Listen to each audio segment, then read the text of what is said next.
Amen. Que Dieu soit béni. Voilà, vous pouvez... Et je n'ai même pas besoin de le dire. On va aller directement dans l'évangile de Matthieu, s'il vous plaît. Peut-être que ce soir, la prédication, le message va changer un peu d'orientation. On a eu l'occasion à maintes reprises de nous plonger dans l'enseignement. Et c'est important, bien évidemment, d'être enseigné.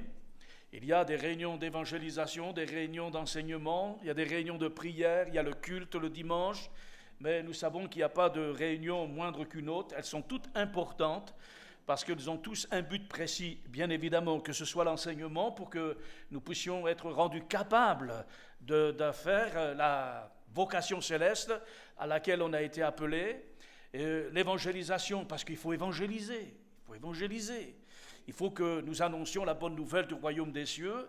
Et puis, il faut aussi apporter la louange parce que le dimanche matin, c'est aussi prophétique. Nous rappelons des choses qui vont se passer bientôt. Jésus a pris soin de dire « Je n'en boirai plus du nouveau avec vous dans le royaume de mon Père ». Donc, ce que nous faisons aujourd'hui, on le fait entre nous. Le Seigneur est présent par l'Esprit, mais un jour viendra, on le fera ensemble avec Jésus. C'est beau, hein, ça. C'est extraordinaire. Qu'est-ce que ça va être formidable, cette réunion. Ça va être une réunion incroyable, hein. Oh Seigneur, j'espère que, de toute façon c'est même sûr, ne seront là que ceux qui se sont préparés. Il n'y a pas de mystère. Et là, il n'y aura pas de « bon, on va attendre ». Quand c'est le moment, c'est le moment. Et Dieu ne dira pas bon, « on va attendre 5 minutes pour les retardataires ». Vous savez que les 5 vierges folles sont revenues, c'était trop tard. Trop tard. Quand c'est l'heure, c'est l'heure. Avant l'heure, c'est pas l'heure. Et après l'heure, c'est plus l'heure. Donc il faut être à l'heure. Amen. On va lire donc un texte. J'ai eu à cœur d'apporter ce message parce que je pense qu'il y a un grand besoin dans notre société, un grand besoin aussi au sein de l'Église même. On a bien sûr plusieurs besoins, mais il me semble en effet que vous êtes conscients que vous êtes de passage sur cette terre. Hein? Nous on sait tous qu'un jour, celui qui nous a quittés, demain c'est nous qui allons quitter les autres. Vous êtes conscients de ça? On n'a pas peur de se dire, mon frère, ma soeur, demain tu vas mourir. Moi, j'ai élevé mes enfants avec, vous savez, papa, il peut partir tout de suite. Hein. On ne sait pas ce que nous réserve demain. Peut-être que certains diront, oh, il ne faut pas dire ça, ça va les choquer. Peut-être, mais moi, je dis la vérité à mon fils. Je ne vais pas lui dire, tu sais, le Père Noël, il t'a apporté des cadeaux. Puis quand il grandit, il prend conscience, mais il n'y a pas de Père Noël. Pourquoi mon père, il m'a menti? Alors, je sais bien qu'il y a une manière de dire les choses. On peut tout dire, mais ça dépend de la manière dont on le dit. Mais ils ont grandi avec ça, et j'ai toujours dit, et je le dis toujours, que demain, je peux peut-être ce soir m'endormir et puis me réveiller. Je ne sais pas si vous pouvez le savoir, ça ne m'empêche pas de faire des projets, d'avoir des... Tiens, je ferai ça demain, si Dieu le veut. Si Dieu le veut. Mais en tous les cas, je suis prêt. S'il faut partir, je pars. Voilà, je pense que ça aidera ceux qui vont rester.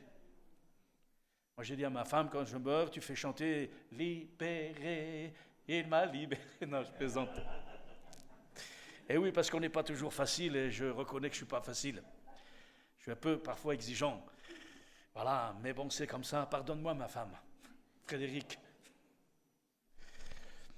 Que Dieu soit glorifié, mais elle sait qu'elle est pareille. Hein. C'est pour ça qu'on s'est mariés, on s'aime bien. Qui se ressemble, se s'assemble. Matthieu chapitre 9, s'il vous plaît, verset 35. 9, 35. Il est parlé de la mission des 12 apôtres. Ou encore Jésus qui est bouleversé, bien sûr, par les foules. Verset 35, il dit « Jésus parcourait toutes les villes et les villages, enseignant dans les synagogues, prêchant la bonne nouvelle du royaume et guérissant toute maladie et toute infirmité. Voyant la foule, il fut ému de compassion pour elle, parce qu'elle était languissante et abattue, comme des brebis qui n'ont point de berger. Alors il dit à ses disciples, la moisson est grande, mais il y a peu d'ouvriers. Priez donc le maître de la moisson d'envoyer des ouvriers dans sa moisson. Vous savez que si je suis présent au milieu de vous ce soir, ainsi que mon épouse, c'est parce que Dieu a mis à cœur, alors que je ne m'y attendais pas, ou du moins je savais un petit peu, mais j'attendais vraiment une conviction et que lors d'une convention, l'avant-dernière pastorale, convention, lors des messages qui ont été abordés, en effet, envoie-moi, ça a trouvé un écho dans mon cœur. Et je n'ai pas pu résister à l'appel du Seigneur, envoie-moi, pour que je puisse m'occuper de vous avec ce que je suis, dans mes limitations. Et je suis pleinement conscient que si je suis là, c'est parce que Dieu est là. Si Dieu est là, je bénis Dieu, ça me rassure. Amen. Parce que je pense, comme tout à chacun, ce qu'on a besoin de savoir, c'est est-ce que Dieu est avec moi? Parce que je ne peux pas dire Dieu est avec nous, qui sera contre nous, même si je fais des choses qui ne plaisent pas à Dieu, de dire ouais, mais c'est comme ça dans la Bible. Non, ça ne marche pas comme ça. Pas parce qu'on cite un verset qu'automatiquement Dieu dit Amen. Voyez? Non, parce que pour être avec Dieu, il faut que Dieu soit avec nous. Si Dieu est avec nous, vous voyez, il y a une communion, une union commune. Elle est très importante. Donc, c'est sur ces paroles, en effet, que l'écho a surgi, est venu, et j'ai compris que c'était bon, quoi. Donc, je n'offrais plus de résistance à l'appel du Seigneur pour être au milieu de vous et de pouvoir apporter la parole de Dieu dans ma simplicité, qui est la mienne. Et je bénis Dieu. Et ici, dans ce texte qu'on vient de lire ensemble, il est parlé de la mission donc des 12 apôtres que le Seigneur lui-même a choisi. Vous le savez comme moi. Et puis, vous savez aussi que les versets qui ont précédé, il y a eu toutes sortes de miracles qui se sont produits d'une manière extraordinaire. Ce qui fait que, vous savez que Jésus, il est dit de lui qu'il n'avait pas un lieu où reposer sa tête. Pourquoi? Parce qu'il était sollicité à tout moment, à tout instant. Combien même il changeait d'endroit, de région, de ville, avant même qu'il arrive, il y a déjà la foule qui l'attend. Ce qui fait que il y a toute une foule, en effet, qui bouge, qui se meut autour de lui. Et puis quand il voit la foule, il voit des hommes, des femmes, qui sont comme des brebis sans berger, languissantes et abattues. Je pense que le regard de Jésus n'a pas changé aujourd'hui. Je ne pense pas que malgré tous les progrès qu'on ait pu faire, il y a moins de malheureux, moins de souffrances, moins de détresse, moins de prisonniers dans les prisons et moins de malades dans les hôpitaux. Et je crois encore que la France est le premier consommateur d'antidépressifs, ou d'antidépresseurs, je ne sais pas comment on dit. On sait que la société dans laquelle nous vivons ne va pas de mieux en mieux, mais va aller de mal en pis, et que, évidemment, ça va mal. Donc la raison d'être de l'Évangile dans le monde, c'est inévitable, c'est incontournable. S'il l'a été au temps du Seigneur Jésus, à plus forte raison aujourd'hui. Et donc, voyant toute la foule qui est autour de lui, voyant tous les besoins, les détresses qu'il y a, il dit la moisson est grande. La moisson est grande. Bien qu'il s'appelait Jésus, Jésus est conscient qu'il est limité. Il n'y arrivera pas tout seul. Et puis, parce que aussi, sa mission est très courte. Vous savez que à 30 ans, il a commencé, à 33 ans, il est mort. Donc c'était très court. Mais malgré 3 années, il a marqué son temps l'a remarqué, et il marque encore son temps aujourd'hui. Et ce qu'il a accompli sur la croix il y a 2000 ans, c'est toujours valable pour nous aujourd'hui, et son message reste toujours le même. Il y a une pertinence dans la prédication de la croix. Vous savez que la Bible dit qu'il a plu à Dieu de sauver les hommes par la prédication de la croix. Vous voyez, il n'a pas dit qu'il allait sauver les hommes par les miracles, les signes et les prodiges. Il a dit qu'il a jugé bon de sauver les hommes par la prédication de la croix. Amen. C'est le message très important qu'il nous faut prêcher encore aujourd'hui. Certains penseront, oh, c'est dépassé, ça fait 2000 ans, il faut passer à autre chose. Non. La parole de Dieu, elle doit être prêchée comme le Seigneur nous l'a demandé. Et ce que Dieu nous demande, c'est de prêcher la bonne nouvelle du royaume des cieux. Au verset 37, alors il dit à ses disciples, la moisson est grande, mais il y a peu d'ouvriers. Je ne sais pas ce que vous en pensez. Est-ce qu'il en manque encore? Est-ce qu'on se sent concerné personnellement? Est-ce que vous vous sentez interpellé par ces paroles ce soir? Mon désir, c'est qu'en chacun de nous, il y ait comme un retentissement, un écho qui frappe notre cœur. Pas seulement les tympans de nos oreilles, mais les tympans de nos cœurs. Qu'on entende la prière de Jésus qui dit « Oh, il y a peu d'ouvriers. Il y en a peu, il n'y a pas beaucoup. » Puis au verset 38, « Priez donc le maître de la moisson d'envoyer des ouvriers dans sa moisson. » Nous sommes dans les temps de la moisson. Il faut récolter, il faut engranger. Les uns et les autres, nous savons que le Seigneur va faire son œuvre et qu'il y aura bientôt le Seigneur qui viendra ramasser la moisson. Le temps de la dispensation de la grâce, où il faut prêcher l'évangile depuis 2000 ans, nous prêchons la parole de Dieu, l'évangile de Jésus-Christ. Et le message n'a pas pris une ride. Les gens peuvent peut-être se lasser, se fatiguer, dire on ne peut pas avoir autre chose, comme un peu Israël dans le désert, le peuple hébreu dans le désert, qui encore de la manne, encore de la viande d'écaille, mais quand est-ce qu'on va avoir autre chose? Vous avez vu qu'ils se sont lassés des miracles de Dieu. Ils étaient nourris miraculeusement par Dieu dans le désert. Allez dans le désert et puis attendez que les cailles arrivent. La caille, elle n'ira pas dans le désert. Hein? Elle n'est pas bête, la bête. On est conscient en effet qu'ils vivaient des choses surnaturelles dans le désert. 40 ans dans le désert. S'il n'y avait que ça, leurs vêtements ne se sont pas usés. Les chaussures ne sont pas usées. Moi, des chaussures qui durent 40 ans, ça me ferait plaisir. Ils ont dû se passer de génération en génération, parce qu'évidemment, quand tu es petit, tu grandis. Donc la petite chaussure, elle ne te va pas. Je ne sais pas, ils ont dû se passer de génération, comme ça peut se faire aujourd'hui, quand on a des habits qui sont encore propres, bien, puis qu'on sait qu'un frère, une sœur en a besoin, dit tiens, ben voilà, je te les offre. Et ils sont contents parce que les habits sont propres, ils sont bien. Et puis ainsi, mais les habits, ils ne se sont pas usés, vous vous rendez compte, vous? Ils ont manqué de rien. Et avant d'entrer dans le pays de Canaan, en effet, Moïse a dit, est-ce que vous avez manqué de choses? Non. Est-ce que vos habits se sont usés? Non.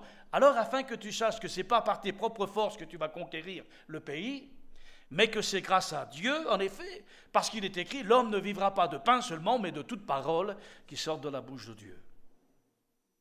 Et vous savez qu'à partir du moment où ils sont sortis du désert, il n'y a plus ces miracles. Le peuple était témoin des interventions surnaturelles de Dieu, mais quand il rentre dans le pays de Canaan, c'est fini. Par contre, il dit, maintenant vous allez combattre. Rassurez-vous, je serai avec vous, je serai pour vous, mais vous allez lutter, vous allez combattre. Et vous le savez de quelle manière ils ont commencé à combattre la première ville.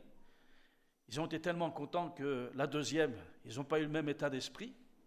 Au lieu de consulter Dieu et de faire selon Dieu, ils ont fait comme ils ont dit. Oh, mais ça va aller, il n'y a pas grand monde. Ouais, la défaite fut terrible. Et après, ils ont pleuré, dit, mais comment ça se fait qu'ils sont morts dans le désert, nos amis, nos frères? Ouais, mais vous avez voulu y aller avec vos propres forces, vos propres moyens. Et voilà, vous n'avez pas compris ce qui a été dit au départ. Ce n'est ni par la force, ni par la puissance, mais par l'Esprit du Seigneur. Nous sommes donc dans le temps de la moisson, le temps de la dispensation de la grâce. On sait que ces choses prendront fin un jour, bien évidemment, mais le temps où Jésus a dit ceci dans Matthieu 28, 18, Jésus s'étant approché leur parla ainsi, « Tout pouvoir m'a été donné dans le ciel et sur la terre. Allez et faites de toutes les nations des disciples, les baptisant au nom du Père, du Fils et du Saint-Esprit, et enseignez-leur à observer tout ce que je vous ai prescrit. Et voici, je suis avec vous tous les jours, jusqu'à la fin du mois de mai. » Ah, jusqu'à la fin du monde. Jusqu'à la fin du monde. Est-ce qu'on est arrivé à la fin du monde? Non, pas encore. Hein. Il y a pas mal d'événements qui doivent survenir, bien évidemment, vous le savez, mais néanmoins la promesse est faite. Je serai avec vous jusqu'à la fin du monde. Parce qu'à la fin du monde, il n'aura plus besoin de nous le dire. On sera toujours ensemble. Que Dieu soit glorifié. Il va créer de nouveaux cieux, de nouvelles terres où la justice habitera. Il n'y aura pas besoin de la faire, elle habitera. Ce qui sous-entend qu'elle se pratiquera naturellement. L'ordre de mission, vous le savez, se résume en ceci, enseigner. Il faut enseigner. Vous voyez, dans nos églises, on apporte, il y a une réunion pour l'enseignement, c'est particulier, c'est nécessaire. On a besoin de recevoir un enseignement de la part du Seigneur. Je le redis, pour être capable d'accomplir la vocation, et ceci, quelle que soit la génération dans laquelle on est, on a besoin d'être enseigné. Et si même nous avons l'onction qui enseigne toutes choses, on a quand même besoin des ministères que Dieu a établis pour l'enseigner les croyants, pour les équiper à accomplir la tâche pour laquelle Dieu les a appelés. Non seulement enseigner, mais c'est aussi prêcher la bonne nouvelle. Nous savons ce que c'est que la bonne nouvelle. C'est l'évangile. L'évangile qui veut dire bonne nouvelle. Mais de qui, de quoi? La bonne nouvelle du royaume. Royaume de Dieu. Et puis aussi de guérir les corps, l'âme, bien sûr. Et c'est l'œuvre que le Seigneur a donnée et qu'il a transmis, bien sûr, les ordres qu'il a transmis aux apôtres. La bonne nouvelle du royaume. Dans Matthieu chapitre 3, verset 1, « Or, en ces jours-là, paraît Jean le Baptiste. » Vous connaissez Jean-Baptiste? Jean-Baptiste, prêchant dans le désert de Judée. Rassurez-vous, ce n'est pas qu'il allait prêcher dans le désert où il n'y a personne, mais c'était un endroit par lequel, en effet, des foules passaient, des caravanes passaient. Donc, il ne prêchait pas dans le désert, dans le vent, mais il prêchait aux gens qui passaient. Et il disait, « Repentez-vous, car le royaume des cieux s'est approché. Car c'est ici celui dont a parlé Ésaïe le prophète en disant, « Voix de celui qui crie dans le désert, préparez le chemin du Seigneur, aplanissez ses sentiers. » Amen. Je ne sais pas ce que vous comprenez par « aplanissez le chemin du Seigneur, préparez ses sentiers ». C'est quoi? De quoi ça parle? De la parole de Jésus, bien sûr, ça c'est une évidence. Quel chemin? La vie éternelle? Ah bon? Vous êtes sûr? Ben, je ne crois pas. Je ne pense pas. Pour ça que je me suis permis de poser la question. Parce que remettons le texte dans son contexte. On parle de prêcher l'évangile, d'enseigner des gens, de les amener à la connaissance. Donc c'est tout un travail qui est fait pour un but, pour faire des disciples. Et c'est en cela qu'on doit prêcher pour préparer le chemin du Seigneur dans les cœurs. Parce que nos cœurs, c'est une terre brute, une terre aride, une terre qui n'a pas été, où il y a la charrue qui n'est pas passée. Et notre cœur a besoin d'être retourné, parce que dans le cœur, il y a du chien-dent. Il y a des cailloux, il y a des pierres, il y a toutes sortes de choses. Ce qui fait que, vous le savez comme moi, à cause du péché, le cœur est inculte et incapable de porter du fruit à la gloire de Dieu. Donc il faut prêcher. Et le but de l'enseignement, le but de prêcher la parole de Dieu, de prêcher l'évangile, c'est de préparer les cœurs à recevoir Jésus qui va venir. C'est une image qui est prise comme un roi, un prince, un président qui descend de son avion, il a le tapis rouge. Prépare le chemin du Seigneur. Comme quoi on ne peut pas dissocier, bien sûr, la vie de l'Église, de l'enseignement, de la parole de Dieu et de toutes ces choses. Ça remue. Les religions, ça nous endort. Mais l'Évangile, ça nous interpelle. Parce qu'il touche directement la chair. Il interpelle directement nos cœurs et nos consciences. Et la parole de Dieu, regardez ce qu'il dit, prêchant dans le désert de Judée. Qu'est-ce qu'il disait? Ben hier, j'ai vu le match de football, le rugby, j'ai vu quoi? Non, non, non, non! Repentez-vous, disait-il, car le royaume des cieux s'est approché. Il n'est pas dit, car le royaume de Dieu va venir. Il est dit, le royaume de Dieu s'est approché de vous. Dans quel sens? Dans le sens que le royaume de Dieu est venu en la personne de Jésus qui en est le représentant. Et le royaume de Dieu s'est fait connaître par les divers miracles et les actions du Saint-Esprit, de tout ce que Jésus a pu accomplir par la grâce de Dieu, par le Saint-Esprit, du Père en lui. Parce que Jésus n'a jamais rien fait que le Père ne lui ait dit de faire, et n'a jamais rien dit que le Père ne lui ait dit de dire. Et d'ailleurs, il dira, je ne fais que de faire ce que Dieu me demande. Non pas ma volonté, mais que ta volonté soit faite. Le royaume de Dieu s'est approché. Vous vous rendez compte que nous parlons d'un fait passé. C'est-à-dire que la terre a connu la visitation de Dieu sur la terre en la personne de Jésus lui-même, qui était Dieu, et qui a manifesté que le royaume de Dieu que tu n'as jamais vu de ta vie, Le lieu où habite Dieu que tu ne peux voir, parce que Dieu habite une lumière inaccessible, ce que les gens pourraient remettre en doute finalement, parce qu'on pourrait dire, mais tu l'as jamais vu Dieu. Qui te dit que Dieu existe? Ben, on a des preuves.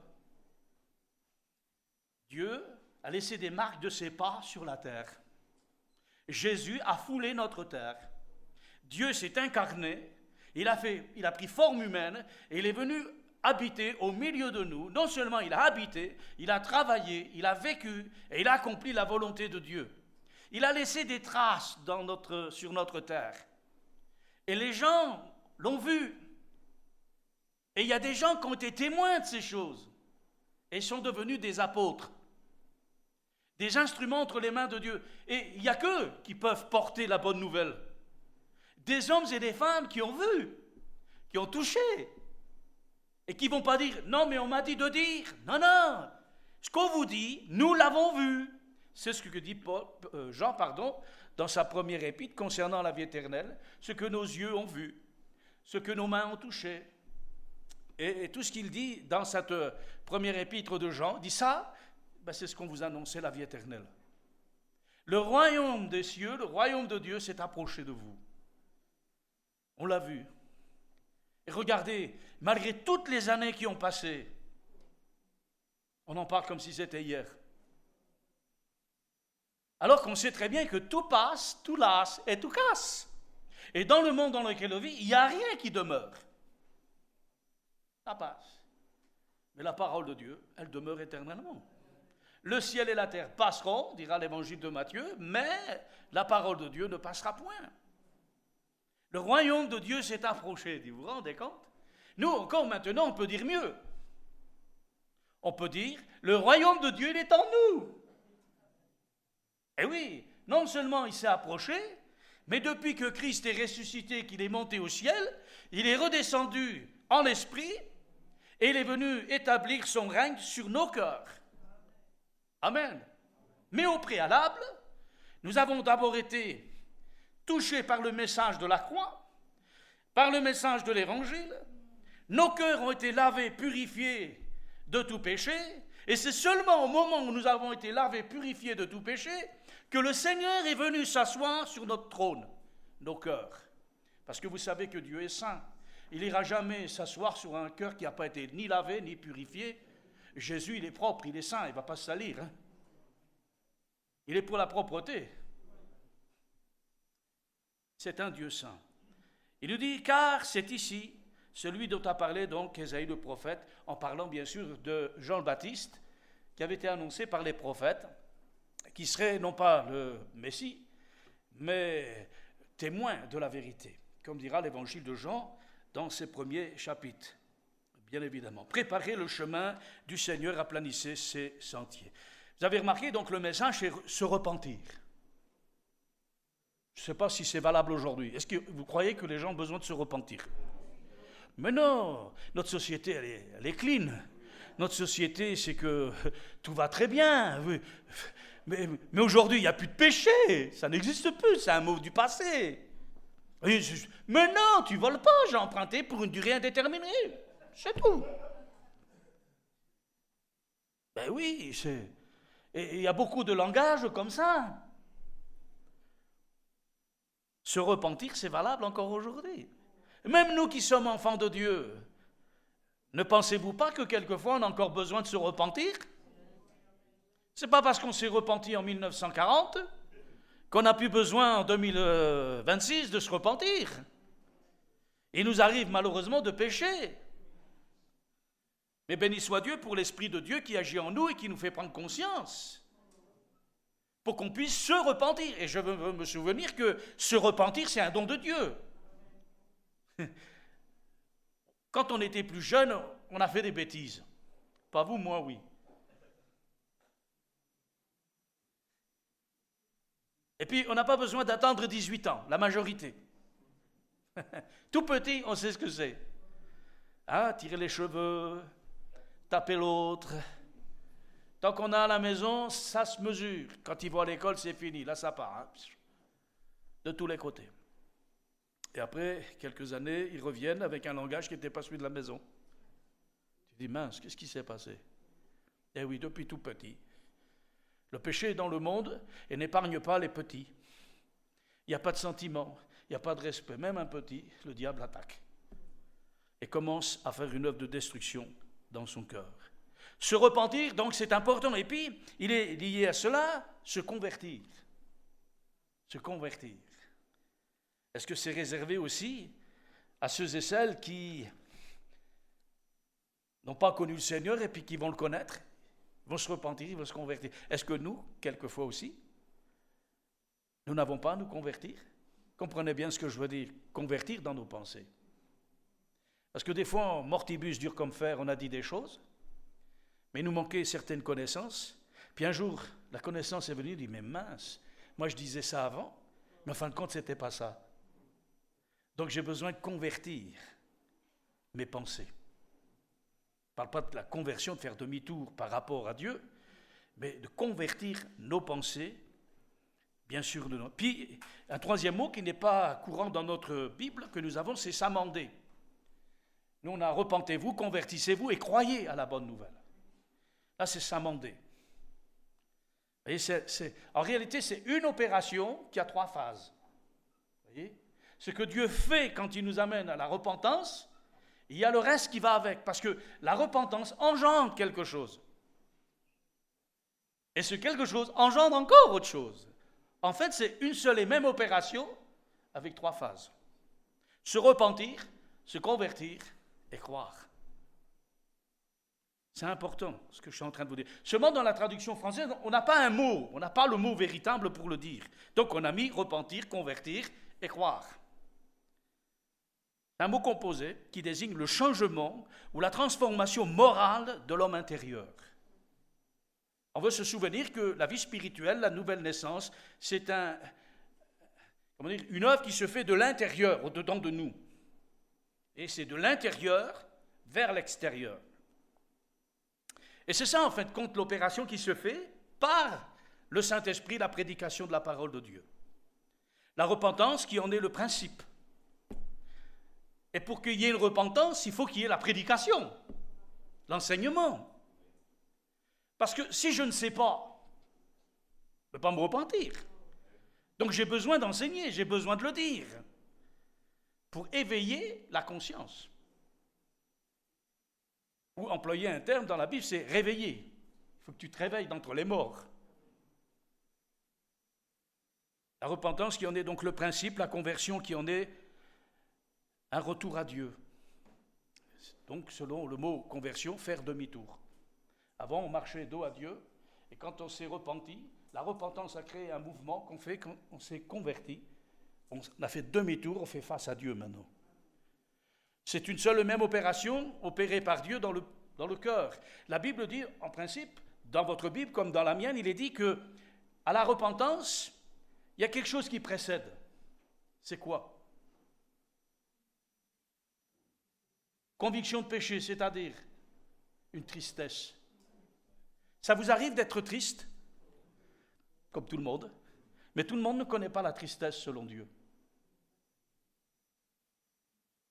La tristesse selon Dieu, c'est quoi? La tristesse selon Dieu, c'est la conscience réveillée, une prise de conscience qu'on est pécheur. Il y a le péché en nous.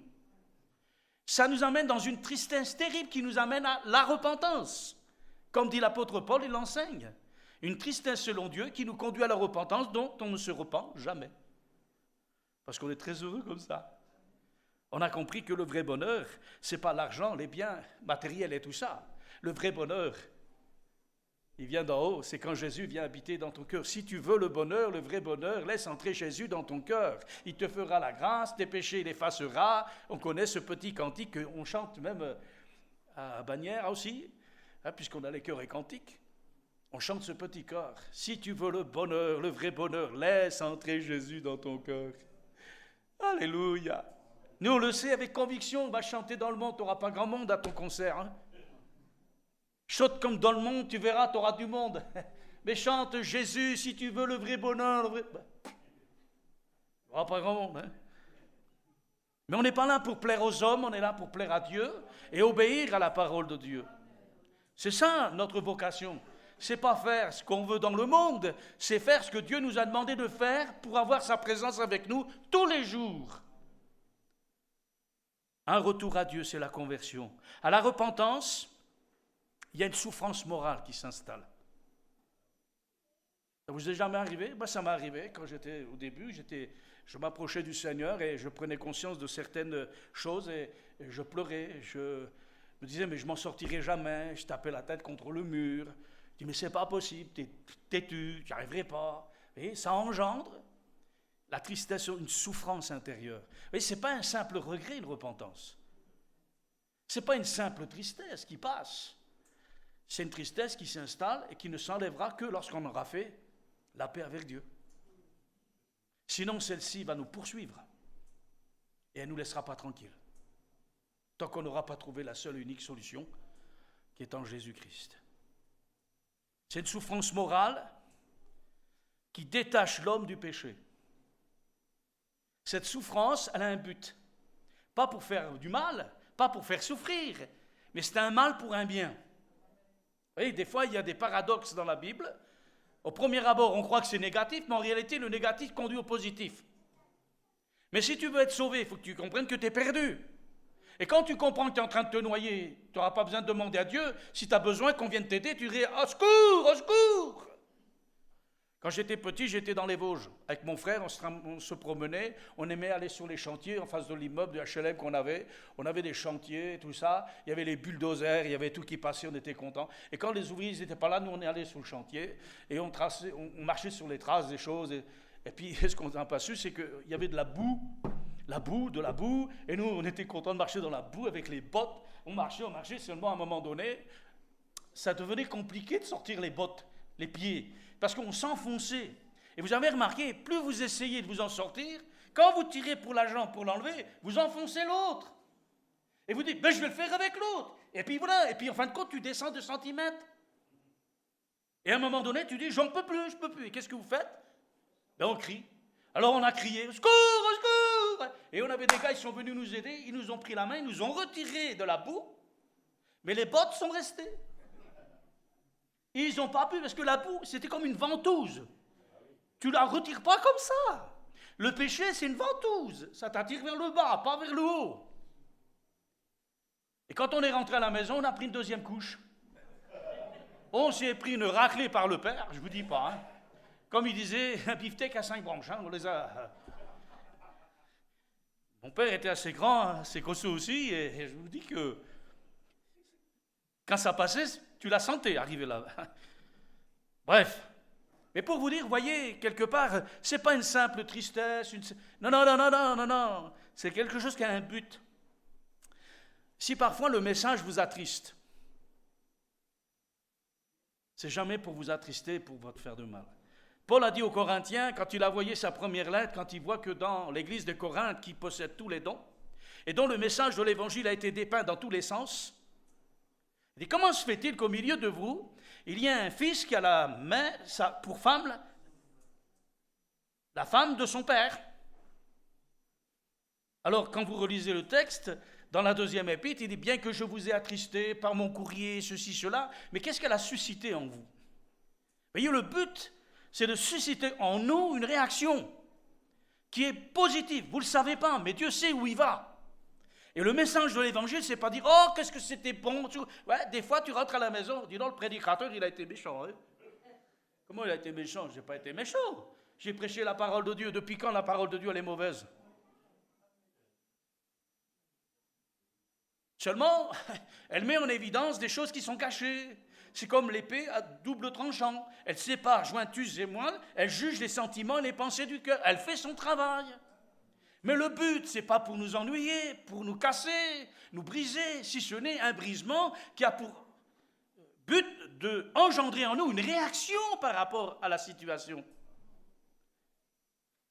Et quand on prêche ça, et qu'il y a la repentance, le but, c'est de nous détacher du péché. Parce que, je ne sais pas si vous l'avez remarqué, quand il te colle, celui-là, pour l'enlever, c'est pire que du goudron. Hein. Tu peux frotter, ça dure. Hein. Oh, c'est de la colle, super colle. Quand il te colle à la peau, celui-là, C'est le péché, c'est comme ça. Qui que nous soyons, nous sommes tous pécheurs, vous le savez comme moi, mais cette tristesse selon Dieu va avoir comme but de séparer le pécheur du péché. Bien sûr, à cette opération doit s'ajouter un autre élément, c'est l'action du Saint-Esprit. Parce que c'est vraiment une opération du Saint-Esprit. Quel meilleur chirurgien peut faire cette opération? À cœur ouvert et sans anesthésie générale. Et qui plus est, Dieu le fait, il le fait avec perfection parce qu'il nous connaît parfaitement bien. Il sait de quoi nous sommes faits, de quoi nous avons besoin. Et quand Dieu fait quelque chose, il n'a pas besoin d'un microscope. Ses yeux voient même ce qu'on ne peut pas voir. Il voit dans l'invisible. Ils sondent nos cœurs et nos reins. Donc il faut cet élément du Saint-Esprit. Je comprends pourquoi il est écrit dans la Bible que la parole de Dieu, elle est esprit et vie. Que toute écriture est inspirée de Dieu utile pour enseigner, convaincre, instruire dans la justice, afin que nous devenions des hommes et des femmes de Dieu. Et qu'est-ce qu'il va faire le Saint-Esprit? Eh bien, il va créer la vie en nous. Il va créer la vie en nous nouvelle. Et il accomplit en nous la transformation morale. Il va y avoir une transformation au niveau de l'intérieur, au niveau de nos sentiments, de nos affections, de nos pensées. Et il va se faire une transformation, on va être changé, comme le Seigneur de gloire en gloire par le Saint-Esprit. C'est l'opération du Saint-Esprit. C'est Dieu lui-même qui opère dans le croyant, dans l'homme, en effet, et qui fait de nous ce que nous sommes. Parce que sa parole est envoyée pour faire de nous des nouvelles créatures, des nouvelles créations. Le sentiment qu'on éprouve, bien sûr, qui est douloureux du péché, par le réveil de la conscience. Vous savez, des fois, on pêche sans le savoir. On pêche parce qu'on n'a pas la connaissance. Ce qui serait grave, c'est de pécher avec la connaissance. Là, ce n'est pas pareil. Les conséquences aussi ne sont pas les mêmes. La conscience est la seule vraie préparation pour recevoir le Seigneur. D'ailleurs, Jésus l'a enseigné à Jean, dans l'évangile de Jean, chapitre 3, à Nicodème. Qu'est-ce qui lui a été dit à Nicodème? Nicodème, il faut que vous naissiez de nouveau. Si tu ne nais pas de nouveau, tu ne peux ni voir, ni rentrer dans le royaume des cieux. D'autres textes disent, si vous ne vous repentez pas, si vous ne vous convertissez pas, vous périrez tous dans vos péchés. Donc c'est une opération qui est incontournable. Il faut qu'il y ait cette prise de conscience réveillée qui va avoir pour but, non pas d'aimer le péché, mais de le haïr. Parce qu'il est la source de la souffrance. Ce n'est pas la Bible, ce n'est pas Dieu, c'est le péché qui est en nous, qui accuse notre conscience. Et le diable s'en sert. Il est appelé l'accusateur des frères. Il se sert de ça comme un procureur pour vous condamner devant le juge. Il fait son boulot. Eh oui, parce que lui ne veut pas aller tout seul dans l'enfer. Hein. Donc, recevoir le Seigneur, et par le Seigneur, bien sûr, la grâce de Dieu qui surabonde là où le péché a abondé. Parce que Jésus n'est pas venu pour nous condamner et nous juger, mais pour sauver nos âmes, bien évidemment. Ce sentiment est une obligation morale. Vous croyez que Dieu a changé? C'est une obligation morale. L'homme est tombé dans le péché, un voile s'est jeté sur lui. Et il s'est amené à accomplir les désirs de sa chair, la volonté de sa chair. Accomplissons toutes ces choses-là. C'est Paul aux Romains, dans le chapitre 1er, lorsqu'il dit « La colère de Dieu se révèle du haut des cieux contre toute injustice des hommes qui retiennent injustement la vérité captive. » Et puis quand on continue le texte, on voit que malgré tout ça, ils ont continué. Dieu les a livrés à leur sens réprouvé. Accomplissant toutes sortes de choses terribles, homme avec homme, femme avec femme, toutes sortes de règlements. Parce qu'ils ne se sont pas souciés de connaître Dieu. Ici, comme partout dans toute la parole de Dieu, bien sûr, cette phase est ordonnée par le Seigneur. C'est un ordre que le Seigneur donne. Un ordre. Allez partout dans le monde. Prêchez la bonne nouvelle. Faites de toutes les nations des disciples, des hommes, des femmes. qui ont été touchés par ce message, dont la conscience a été réveillée et qui sont conscients, qui vivent dans un monde corrompu et perverti, et qui gît sous la puissance du malin. Et ayant été réveillés, prise de conscience, ils se sont retirés de ce monde pour être introduits dans l'Église par le Seigneur. Et comme dit l'Église, c'est l'Ecclésia, c'est être à part. On est dans le monde, mais on ne fait plus partie du monde. On n'a plus la même mentalité. Je finis avec cette parole. Pour plus l'homme sent sa misère, plus tu sens ta misère, et plus tu vas en souffrir, plus ses besoins profonds vont se ressurgir. Et ça va le jeter vers le bas, mais pour invoquer le Seigneur et lui faire monter des prières, dire Seigneur, viens à mon aide, j'ai besoin de toi. Mais voilà, ça c'est ce que Dieu veut, c'est clair. Il dit voilà, la moisson elle est grande, et il y a peu d'ouvriers. Il y a peu d'ouvriers. Force est de constater que le dimanche matin, ça reste toujours selon les traditions qui ont été établies. Nous avons le dimanche dominical. Ah, le dimanche, c'est plein.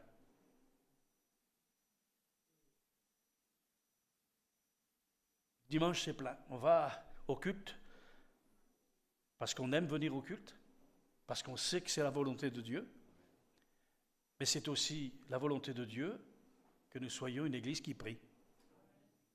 Puisqu'il est dit ceci, la moisson est grande, il y a peu d'ouvriers. Alors il dit, priez le maître de la moisson d'envoyer des ouvriers dans sa moisson. Le grec lui dira, non pas envoyer, mais lance. Lancer, du verbe lancer, lance. Envoie.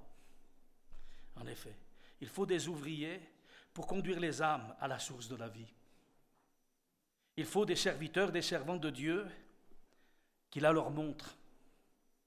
Vous recevrez une puissance, vous serez mes témoins à Jérusalem, en Judée, en Samarie, jusqu'aux extrémités de la terre. Qu'il envoie, qu'il lance des ouvriers, dictés par un besoin impérieux qui est celui du Seigneur. Vous avez des besoins, mais Dieu aussi a des besoins. Nous, on pense qu'à nos besoins, mais on ne pense pas aux besoins de Dieu. Et Dieu a des besoins. Il a besoin d'une église qui prie pour que Dieu envoie des ouvriers dans sa moisson. Parce que la moisson est grande, mais il y a peu d'ouvriers. Il incombe donc à l'église, c'est-à-dire à chacun de nous, quand l'occasion nous est donnée d'être ensemble et de prier. Seigneur, envoie des ouvriers dans ta moisson. Bien sûr, il y a des choses et des moyens qui nous sont donnés. Tu peux apprendre par Internet. Tu peux apprendre par correspondance. Tu peux apprendre tes leçons. Mais ça ne te fera jamais de toi un disciple. Jamais de la vie. Ce n'est pas une leçon qu'on apprend. C'est un état d'esprit créé par Dieu dans nos cœurs. C'est Dieu qui suscite, qui forme, envoie de bons ouvriers, de bonnes ouvrières dans son règne. Il faut que l'Église prie pour cela et le demande au Seigneur. Amen. Vous voyez, frères et sœurs, je prends conscience, je le partage avec vous avec simplicité. Je l'ai dit tout au début, on vieillit, hein. On ne rajeunit pas, hein. On se bonifie, ça oui. Mais on ne se rajeunit pas. On est plus près de la mort que le jour où on est né. Bien qu'on savait très bien qu'en naissant, on allait mourir. Bizarre quand même, hein. En principe, ce n'est pas le plan de Dieu, tu n'es pas pour mourir. C'est le péché qui a introduit la mort dans le monde. Mais Dieu nous a créés pour vivre pour l'éternité. Amen. Pour nous qui sommes sauvés, la mort ne nous arrêtera pas. Elle nous introduit dans la gloire de Dieu. Et j'entends les sons qui me sont donnés. Je veux pas, je suis fatigué, j'arrête. Il faudrait que quelqu'un d'autre vienne, puisse prendre le relais. Il y a un manque d'ouvriers, un manque d'ouvrières. Qui se lèvera pour servir le Seigneur? Qui se laissera travailler dans le cœur pour dire Seigneur, me voici, ô Dieu, envoie-moi. Je prends conscience que c'est ton œuvre et c'est dans ton œuvre que tu m'as placé. Et si ce soir, en effet, un appel de Dieu se lève dans un cœur, réponds à l'appel de Dieu et engage-toi dans cet engagement du service pour le Seigneur. avec sérieux, avec foi, en comptant sur lui, en t'appuyant sur lui et en faisant la joie de ton Dieu qui t'a sauvé pour servir. Et on n'est pas tous pasteurs, on n'est pas tous évangélistes, on n'est pas tous docteurs, mais on est tous enfants de Dieu, on est tous témoins de Jésus-Christ. Et vous avez reçu l'Esprit de Christ qui est en vous pour servir. Le péché nous a couchés, Jésus nous a relevés d'entre les morts et nous a donné la vie. Et dit, vis ta vie et vis-la en Jésus-Christ. On va se courber, on va prier. Je pense que c'est un message qui doit retentir dans nos cœurs. Que Dieu soit glorifié. Alléluia. Alléluia. Que ton nom soit béni, Seigneur. Amen. Nous sommes conscients, Seigneur, que déjà, de ton vivant sur la terre, quand tu exerçais ton ministère et quand tu voyais cette foule, tu étais ému de compassion. Et quand tu regardes notre terre aujourd'hui et notre génération, on n'est pas meilleur. On n'est pas meilleur que nos pères. Le monde va mal. C'est ce qui fait l'information aujourd'hui à la télé. C'est ce qu'on entend partout dans les journaux, les faits divers. C'est la crise. C'est la crise. C'est la guerre. C'est les pleurs, c'est les larmes. C'est la violence, c'est les meurtres. C'est les balles perdues qui font leurs dégâts. Nous sommes conscients que notre monde dans lequel nous vivons est un monde de brutes, un monde amer, et qu'il est difficile de survivre. Conscience ici, Seigneur, de la responsabilité que tu nous as confiée. Tu ne nous as pas sauvés simplement pour nous faire plaisir et nous éviter la colère à venir, mais dans ton but, tu nous as gardés sur cette terre vivante pour qu'on puisse te servir. Après avoir servi le diable, les démons, le mensonge, nous voulons servir notre Maître, qui est Jésus, pour la vérité, pour la justice, pour la sainteté. Je te prie encore ce soir, Seigneur, de visiter ton peuple, d'interpeller nos cœurs et entendre le cri de Jésus et sa prière. J'ai besoin de toi, j'ai besoin de vous. Comme tu l'as dit toi-même lorsque tu as pris la coupe amère, il y a bien longtemps que je voulais partager avec vous cette coupe amère. Seigneur, toi tu es venu partager notre misère pour nous sauver, nous arracher de ce présent monde mauvais. Nous voulons à notre tour, Seigneur, placer nos vies sur l'autel des sacrifices pour dire, me voici, ô Dieu, pour te servir. Sers-toi de moi. Envoie-moi. Où tu veux, quand tu veux et comme tu veux. Déjà dans ma famille, dans mon église, être un serviteur, une servante du Seigneur au service de Dieu. Ô Jésus, crée en nous les sentiments qui étaient en Jésus-Christ. Je ne suis pas venu pour être servi, dit-il, mais pour servir et sauver. Oh, alléluia. Est-ce qu'on peut se lever un moment ensemble? On est devant le Seigneur. On est devant le Seigneur ce soir. Et je comprends que c'est une atmosphère solennelle ce soir. On est conscient. On veut entendre le cri du ciel qui dit, Seigneur, qui dit, qui enverrai-je? Que ton nom soit glorifié, mon Seigneur.